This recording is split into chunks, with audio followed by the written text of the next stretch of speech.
যেহেতু medium fast bowler চেষ্টাটা করবেন, পায়ের উপর পেয়েছেন, কনফিডেন্টলি ঘুরিয়েছেন স্কোয়ার লেগ অঞ্চল দিয়ে ওয়ান বাউন্সে 4 মার। পেস ভেরিয়েশন ছিল, অনেকটা লেগ কাটার করেছিলেন, তবে একদম ওয়াইড লাইনে বলটা করেছেন, যে স্টেপ আউট ঘুরিয়েছেন, আবার গ্যাপটা পেয়েছেন, দিয়েছিলেন low full toss. Ziaur Rahman wait করছিলেন এজন্যই, একদম মাঠ পার করে পাশের জমিতে নিয়ে কিন্তু ফেলেছেন।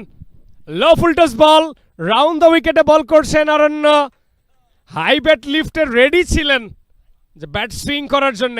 আবারও কানেক্ট, আবারও ছক্কা।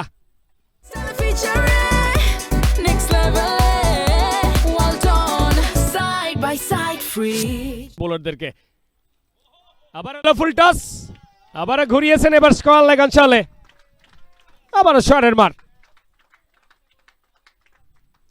আরো একটি বাউন্ডারি।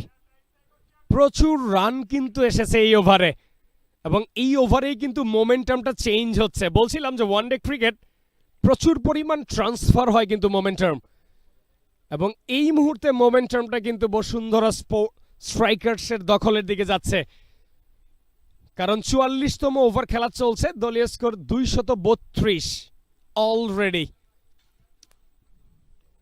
এটা কিন্তু রান আসার চান্স থাকবে অনেকটা ওয়াইড লাইনে, তবে কানেক্ট হয়নি প্রপারলি।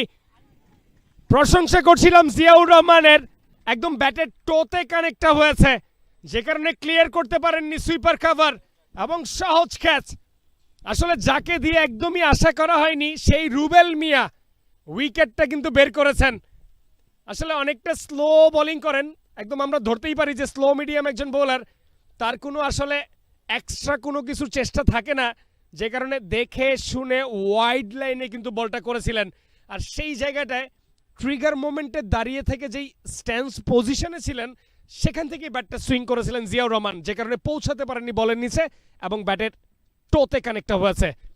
আমরা দেখতে পাচ্ছি অ্যাকশন রিপ্লে, একদম ওয়াইড লাইনের একটা বল, ফুটওয়ার্কটা একদমই হয়নি, লেগ স্ট্যাম্পের উপরেই পাটা ছিল, যে কারণে ব্যাটের মিডল পার্টটা বা সুইট পার্টটাতে কানেক্ট করতে পারেননি এই ব্যাটার। সাজ করে ফেরত আসলেন Ziaur Rahman. For more updates, subscribe to our YouTube channel and click on the bell icon. Follow us on Facebook and Instagram.